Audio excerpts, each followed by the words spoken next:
تو اب عرفان صدیقی صاحب، یہ تو میرا خیال ہے کہ یہ جو پریس ریلیز ہے، اس پریس ریلیز کے بعد تو میرا خیال ہے پیپلز پارٹی کو دھکیل دیا ہے تحریک انصاف نے، کچھ مزید آپ کے قریب ہو جائے گی. شاہ صاحب جو ہیں وہ کرسی کھسکا کے خود ہی آپ کے قریب آ جائیں گے. میر صاحب بات قربت یا دوری کی نہیں ہے. مجھے بہت افسوس ہوا.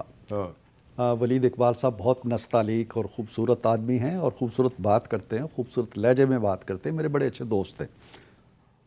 لیکن یہ جو پریس ریلیز ہے، اس سے آپ اس سائیکی کا اندازہ لگائیں، اس نفسیات کا اندازہ لگائیں، اس ذہن اور اس سوچ کا اندازہ لگائیں جو پاکستان کو موجودہ گمبھیر مسائل میں دیکھتے ہوئے بھی یہ ڈکشن استعمال کرتی ہے.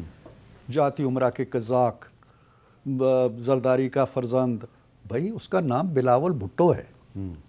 اس کو زرداری کا فرزند کہہ کے کیا تانا دینا چاہتے ہیں آپ؟ اور اس میں اور بے شمار لفظ ہیں، اداکاری، ناٹک، ننگی بددیانتی. مطلب یہ ہے کہ اگر ہم یہ سمجھتے تھے کہ شاید علی گوہر صاحب کے آنے کے بعد جو ایک نئی لاٹ آ گئی ہے، ہم اس کا احترام کرتے ہیں، ووٹ لے کے آئے ہیں، چاہے وہ آزاد ہیں جیسے بھی ہیں، پی ٹی آئی سپورٹڈ ہیں، ایک جماعت کی نمائندگی کر رہے ہیں وہ، چاہے ان کے پاس بلہ ہے یا نہیں ہے. لیکن اگر جماعت کی نمائندگی اس طرح سے کرنی ہے، یہ جو پریس ریلیز دے رہا ہے ہمیں، تو اس کا مطلب یہ ہے کہ پی ٹی آئی نے کچھ نہیں سیکھا. وہ اسی سوچ کے ساتھ، میں نے آج کے کالم میں ایک لفظ استعمال کیا تھا جس پہ آپ نے بھی مجھے چھوٹا سا ٹویٹ کیا تھا، بارود خانہ. بارود خانہ، یہ ہے بارود خانہ. یہ سوچ ہے بارود خانے کی سوچ. اس میں کوئی آپ کو مفاہمت نظر نہیں آتی، کوئی مصالحت. اور پیغام کیا دیا گیا؟ 2 پیغام آ جائے. ایک پیغام یہ ہے کہ جہاں پہ ان کی خیبر پختونخوا میں، جہاں ان کی اسمبلی ایک کنارے سے دوسرے کنارے تک سیل بے کراں کی طرح پھیل گئی ہے، وہاں سے ایک فرد انہیں ملا ہے، علی امین گنڈاپور. ایک سوچ کی نمائندگی وہاں ہوگی. دوسری سٹیٹمنٹ یہ آئی ہے جیل سے کہ نہ پیپلز پارٹی سے بات کرنی ہے، نہ پی ایم ایل این سے بات کرنی ہے، نہ ایم کیو ایم سے بات کرنی. ٹھیک ہے. تو یہ مائنڈ سیٹ کے ساتھ اگر آپ اس اسمبلی کے اندر بیٹھیں گے، 2002 سے تاریخ ان کی دیکھیں، 2002 میں خان صاحب پہلی دفعہ آئے تھے، اس وقت بھی اسمبلی سے نکلے. یہ 2008 کا بائیکاٹ کیا، 2013 میں آئے تو بھی اسمبلی سے نکلے، استعفے دیے، اور پھر جب اپنی حکومت بنی تو اس وقت بھی اسمبلی توڑی.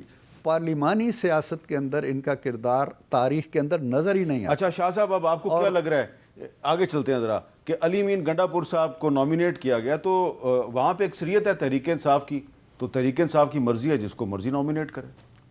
ان کی مرضی ہے جی، لیکن ابھی یہ سوچ اور جو مائنڈ سیٹ ہے یہ ان کو چینج کرنا چاہیے. دیکھیں، ایک تھی 9 مئی اور ایک ہے 8 فروری.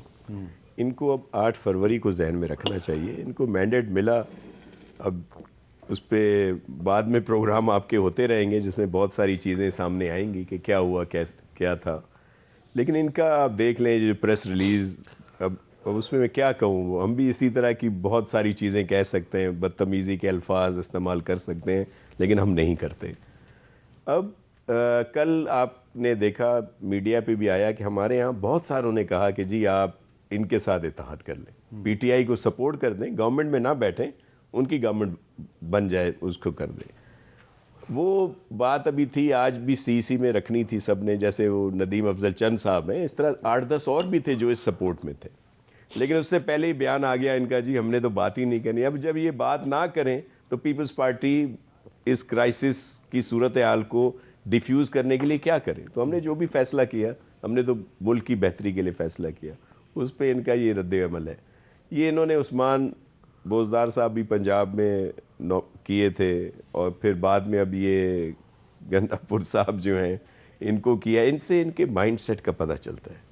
ہم تو پولیٹیکلی طور پر ان کو مینڈیٹ ملا ہے، ہم اس کا احترام کرتے ہیں. اب میرے لیے تو سارے ہی محترم ہیں، لیکن ابھی جو انہوں نے کچھ کیا، جو ابھی الزام لگا رہے تھے، جو 16-17 ماہ کی گورنمنٹ تھی اور جو ان کی نااہل ترین گورنمنٹ تھی پی ٹی آئی کی، جس نے ملک کو اس نہج تک پہنچایا، تو اس کے بعد ظاہر ہے فیصلے مشکل کرنے تھے جو وہ گورنمنٹ تھی.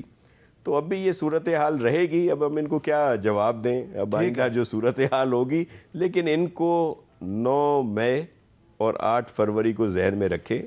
8 فروری کو جو مینڈیٹ ملا ہے، اس کو آئینی طور پر قانونی طور پر اخلاقی طور پر انجوائے کریں. سنبھال کے 9 مئی کی طرف گئے تو پھر اور اچھا ولید بھگتنا اقبال پڑے گا. صاحب، یہ جو دو چیزیں ہیں کہ ایک تو یہ جو بھی آپ نے سٹیٹمنٹ پڑھی اور آج ہی علی مین گنڈا پور صاحب کو کے پی کا چیف منسٹر نامینیٹ کیا گیا ہے، تو بہت سے ایسے ہیومن رائٹس ایکٹیوسٹ اور مبصرین جنہوں نے کہ پچھلے دنوں عمران خان صاحب کو جو اوپر نیچے 3 سزائیں سنائی گئی ہیں اس کی انہوں نے مذمت کی، وہ آج جو علی مین گنڈا پور صاحب کی نامینیشن ہے اس پہ ان کا کہنا ہے کہ یہ اس سے پی ٹی آئی کو فائدہ نہیں بلکہ نقصان ہوگا. آپ نہیں سمجھتے کہ آپ کی پارٹی دوبارہ 8 فروری کو ایک بڑا مینڈیٹ حاصل کرنے کے بعد دوبارہ ایک محاذرے کی سیاست کو دوبارہ اپنا رہی ہے جس کا الٹیمیٹلی آپ کو فائدہ نہیں نقصان ہوگا؟ دیکھیں جی، یہ فائدہ نقصان سے الگ ایک بات ہے جو کہ بڑی ضروری ہے آپ کے توسط سے یہاں پہ کرنا، آپ کے سامنے بھی اور آپ کے ناظرین کے لیے بھی. جی. اور وہ ہے الیکشن جو 8 فروری کو ہوا، اور یہ اپنے ایک انگریزی کا ایک محاورہ ہے یا فقرہ ہے کہ ایک سیلف کنگریچولیٹری ببل کے اندر الیکشن کمیشن اور نگران حکومت بیٹھی ہوئی ہے، اپنے آپ کو مبارکیں دے رہی ہے کہ پولنگ بڑی اچھی ہو گئی.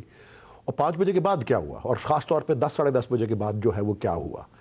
اور یہ کوئی چھوٹی بات نہیں ہے. ایک تو پہلی بات کہ پاکستان کی تاریخ کا یہ پہلا الیکشن ہے، 12 الیکشنوں میں سے پہلا الیکشن ہے جو کہ جماعتی بنیاد پہ ہو رہا ہے، اور ایک غیر جماعتی سو کالڈ جو ہے پورا گروہ وہ سب سے بڑا مینڈیٹ لیتا ہے سرکاری اعلانات کے مطابق بھی، باوجود اس کے کہ جو کچھ رات کے اندھیرے میں ہوا 8 اور 9 کی درمیانی رات کے.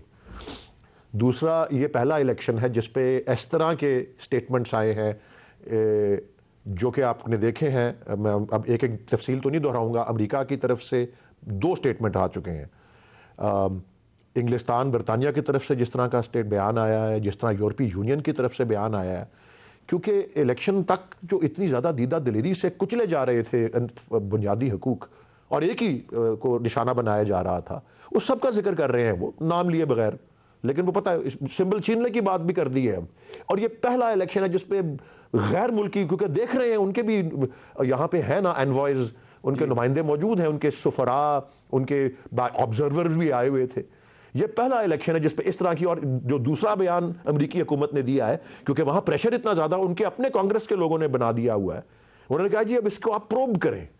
تو وہ جو آپ نے کہا نا کہ یہ بیان میں نے پڑھ دیا اور میرا فرض تھا وہ پڑھنا، اور میں پورا اون کرتا ہوں کہ میری پارٹی کا بیان ہے، میرے الفاظ نہ صحیح، لیکن آپ نے جب کہا کہ یہ ایک اینگری ینگ مین کا بیان لگتا ہے، یہ ایک اینگری ینگ پارٹی کا ہے. یس، ہم اتنے ابھی ایڈوانسڈ ایج پہ نہیں پہنچے جتنا پی پی اور پی ایم ایل این ہے، تو ہم ایک ینگ پارٹی ہیں. اور ایک ینگ پارٹی اور جس طرح کی مشکل میں الیکشن لڑ کے اور اس کے بعد اس طرح کا ٹھیک ہے. اچھا، آپ نے ذکر کیا کچھ اصل مینڈیٹ سے محروم کرنے والی بات، ایک آپ نے بین الاقوامی رد عمل کا ذکر کیا، وہ اصل میں اس میں آ رہی. تو ابھی جو آپ نے ایک نامینیشن کیا ہے چیف منسٹر کے پی کے کی، تو جو آج کچھ پاکستان میں جو ہیومن رائٹس کی جو تنظیمیں ہیں ان کی طرف سے جو رد عمل آیا ہے، وہ علی مین گنڈا پور صاحب کے ساتھ ذاتی طور پہ کسی کی کوئی لڑائی نہیں ہے، لیکن ان کا جو ایک ان کے بارے میں جو ایک عام تاثر ہے وہ کیوں ایسا قائم ہوا ہے کہ خواتین کی تنظیمیں اور انسانی حقوق کی تنظیمیں جو ہیں ان کے تحفظات کی وجہ کیا ہے؟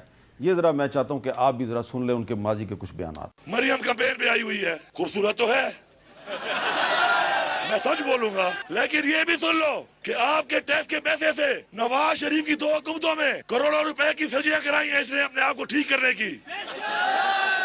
یہ خوبصورتی بھی آپ کے پیسوں کی ہے، یہ آپ کا مال ہے. مریم ڈاکو رانی، سن لو، تم نے کہا ہے نا کہ جیسا منہ ویسا تھپڑ، کہ اگر تھپڑ مارنے پہ ہم آئے تو جو ہمارے پیسوں سے 8 کروڑ روپے سے تم نے یہ سرجری کرائی ہے، اتنے تھپڑ پڑیں گے کہ تمہاری شکل سامنے آ جائے گی، یہ سرجری اتر جائے گی تمہاری. 100 دانے ڈالتا ہوں تو اگر 9 دانے کم ہو جائیں تو کیا اپنی قوم اور اپنی بچوں کے لیے میری چینی مجھے کم میٹھی لگتی ہے؟ ہم اتنے کمزور ہو گئے ہیں. اگر 9% انفلیشن ہے، میں 100 نوالے کھاتا ہوں آٹے کے، تو اگر 9 نوالے کم کھا لوں تو اپنی قوم کے لیے میں 9 نوالوں کی قربانی نہیں کر سکتا. تو یہ بڑا انٹرسٹنگ تھا کہ انہوں نے مہنگائی کا علاج یہ قرار دیا کہ عوام روٹی کھانی کم کر دیں.